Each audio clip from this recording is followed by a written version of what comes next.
News 29 Maharashtra. Bharatiya Janata पार्टीने अशा 400 पिल्लू सोडलेले आहे मार्केटमध्ये.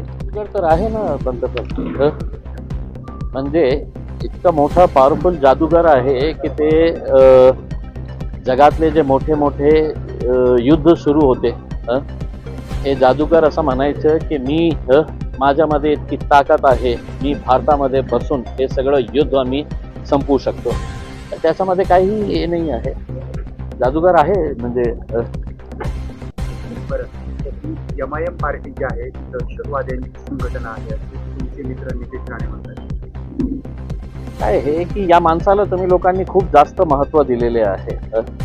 त्याची हाईट प्रमाणे तुम्ही त्याला महत्त्व दिले असते तर आम्हाला कळलं असतं.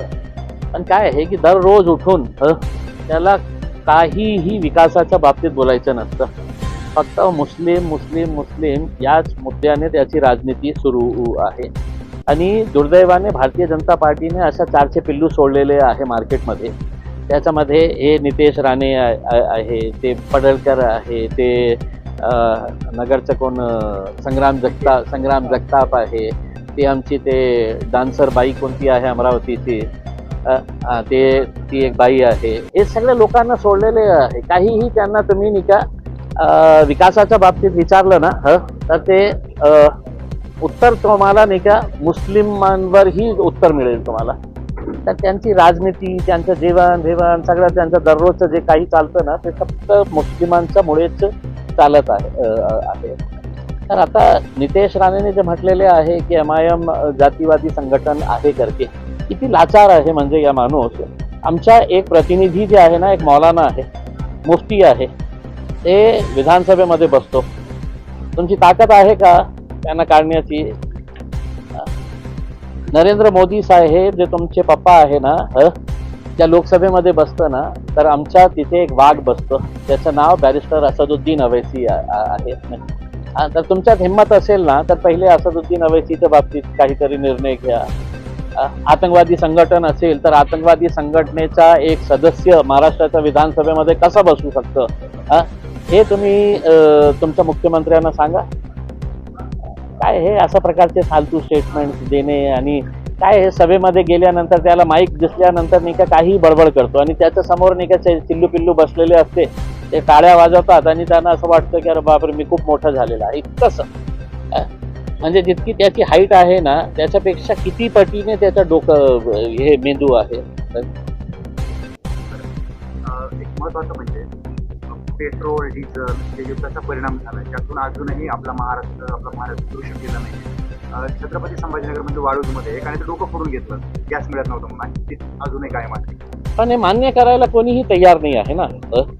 म्हणजे ठीक आहे, काही नेत्यांचे फॅक्टरीज आहे वालूजमध्ये, तर त्यांना विशेष सवलती देण्यात येत आहे आणि कोणीही याच्या बाबतीत बोलायला तयार नाही आहे की आज काय परिस्थिती आहे, युद्धाचा काय परिणाम झालेला आहे. काही बोललं तर त्याचा थेट जे आरोप जाईल ना ते आपले पंतप्रधानांवर जाईल, म्हणून ते कोणीही याच्या बाबतीत बोलायला तयार नाही आहे.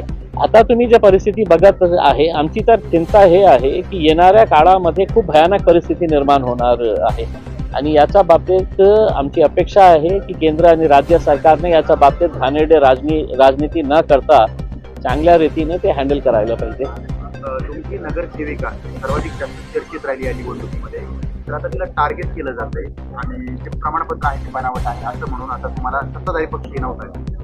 तुम्ही तुमच्या चॅनलवर सुद्धा दाखवले होते की औरंगाबाद महानगरपालिके, छत्रपती संभाजीनगर महापालिकेमध्ये एमआयएमचे 16 कॉर्पोरेटर्स आता जाणार घरी, त्यांच्यावर झालेले आहे केसेस, ते घरी बसणार. हे तुम्हीच दाखवले होते ना, खूप सारे चॅनल्सनी दाखवले होते ना, किती जोरात ओरडत होते, आपण लाईव्ह करत होते, हेडलाईन्स दाखवत होते, ब्रेकिंग न्यूज चालवत होते की एमआयएमचे 16 सदस्य त्यांचा पद रद्द होणार. झालं का काही? इम्तियाज जलील 2014 मध्ये निवडून आला, 2 बायका 4 मुले, 1 बायका 2 मुले शोधत आहे मी, आजपर्यंत मिळाले नाही. तर बोलण्यासाठी काही असतं ना. आता सहर ते मुलीच्या बाबतीत त्या मुलीच्या मागे इतकं लागलेले आहे आता सरकार आहे, प्रशासन आहे, ते आपली कारवाई करत आहे. मी बोललो ती मुलीला, त्याच्या वडिलांना, खूप सारे म्हणजे त्यांच्याकडे पुरावे आहे, असं काही नाही आहे. पण काय आहे की MIM दिसला, मुसलमान दिसली, चला चला आपली दुकान सुरू करा. तर खूप सारे नेता आमच्यामुळे खूप मोठे होण्याचा प्रयत्न करतात आणि मीडियावाल्यांनाही खूप चांगलं वाटतं की बाबा चला मिळालं, आपल्या 2 दिवसासाठी आपल्याला खुराक मिळाली, आता चलाएंगे आपली दुकान धंदे. आम्ही देशाच्या घटनेवर हल्ले होऊ देणार नाहीत असं राहुल गांधींचं वक्तव्य आहे आणि दुसरीकडे संविधान धोक्यात आहे असं तुम्ही बोलतात किंवा समाजही बऱ्याचदा बोलतोय. काय असतं ते काय? खरंच एक दुरून प्रश्न आहे की दलितांना हिंदू म्हणता त्यांना तुम्ही अधिकार का देता? खरं आहे ना. आज जे इख्तियार केंद्र सरकारला आहे, पार्लमेंटला आहे, ते तुम्ही डिसिजन राज्य सरकारला दिलेले आहे ते वर्गीकरणाच्या बाबतीत. हे एक षडयंत्र आहे केंद्र आणि राज्य सरकारच्या, भारतीय जनता पार्टी आणि RSSचं एक जे षडयंत्र आहे. त्यांना कोणत्याही परिस्थितीमध्ये वर्गीकरणच्या नावाखाली आपण SC समाजातला जे रिझर्वेशन त्यांना मिळत आहे ते कसं आपण खेचकावून घेऊ शकतो, याचा हे सगळं प्रयत्न आहे. हे सुरू झालेला आहे आणि माझी विनंती आहे SC समाजाला की याला आपण कॅज्युअली घेऊ नका. खूप मोठ्या षडयंत्र या देशामध्ये SC समाजाच्या विरोधात सुरू आहे. तर त्यांनी जागृत राहून देशामध्ये एक मोठा आंदोलन उभा करण्याची आवश्यकता आहे. त्यांच्यासोबत आम्ही राहणार आहे. तुम्ही जनता दरबार भरवताय, बऱ्याचदा असं पाहायला मिळतं की आपल्या शहरामध्ये नेते जनता दरबार भरवत नाही किंवा त्यांच्या लोकांना, मतदारांना प्रश्नांची उत्तरं मिळत नाहीत, अडचण दूर केल्या जात नाही. भले तुम्ही पदावर नाहीये, भले तुमच्याकडे पद नाहीये, मात्र एक माणूस म्हणून तुम्ही अशी खुर्ची टाकून समस्या सोडवता काय? नाही, हे सगळे जे कॉर्पोरेटर्स आहे ते MIM पक्षाचे कॉर्पोरेटर्स आहे आणि असा प्रयोग जे आहे ते हैदराबादमध्ये आमचं जे हेडक्वार्टर आहे दारुसलाम, तिथे OICs आहे, खासदार, आमचे जे 7 आमदार आहे ते स्वतः आणि जे 50च्या जवळ जे कॉर्पोरेटर्स आहे ते सगळे लोक दररोज सकाळी 11 वाजेपासून त्या जनता दरबारमध्ये बसतात दररोज. आणि अनेक वर्षापासून हे सुरू आहे. म्हणजे एका नेत्याला शोधण्यासाठी ते कुठे गेला, ऑफिसमध्ये आहे तर ऑफिसमध्ये नाही आहे, घरी गेल्यावर नाही आहे, कुठे ते भेटत नाही आहे. तर लोकांच्या सोयी सुविधासाठी अशा प्रकारचे जनता दरबार जे आहे हैदराबादमध्ये होतो. आता आमच्याकडे ही खूप मोठी संख्या निवडून आलेली आहे कॉर्पोरेटर्सची आणि लोकांना एका छताखाली, इथे आमचे विरोधी पक्षनेता आहे, गटनेता आहे, सगळे कॉर्पोरेटर्स आहे, जे काही लोकांचे मुद्दे असतील ते मुद्दे घेऊन आल्यानंतर त्याचा निवारा कशा करता येईल चर्चा करून, पत्र देऊन, हे सगळं करण्याचा निर्णय आम्ही या जनता दरबारमध्ये केलेला आहे.